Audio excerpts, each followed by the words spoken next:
पुणे शहरामध्ये अनेक महत्वाकांक्षी प्रकल्प माननीय नरेंद्र मोदींच्या माध्यमातून त्या ठिकाणी पुणे शहराला भेटत आहे. मेट्रो सारखा विषय असेल, स्मार्ट सिटी सारखा विषय असेल, नदी सुधार सारखा प्रकल्प असेल. मी माझ्या प्रभागामध्ये पण करणार. आता मी सभागृहामध्ये गेलो तर मी शहराचे पण विषय त्या ठिकाणी मांडणार आहे. आणि एक झालं, मला सर्वांनी स्वीकारलं.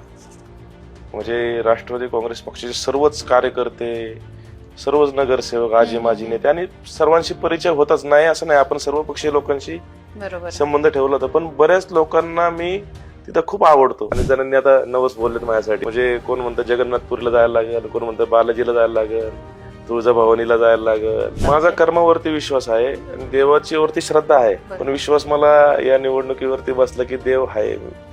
देवेंद्रजी आणि नरेंद्र मोदींना मानणारा या पुणे शहरामध्ये मतदार आहे. त्यांनी जे केलेलं काम आहे त्याच्याकडे पाहून लोकांनी भारतीय जनता पक्षाला जे मतदान केलं त्याच्यावरती अनेक उमेदवार निवडून आलेत. ते तेवढे मोठे नेते आहेत देवेंद्रजी. त्यांना माहिती आहे की महत्वाकांक्षा असू शकते, कोणी व्यक्त केली तरी काय हरकत नाही.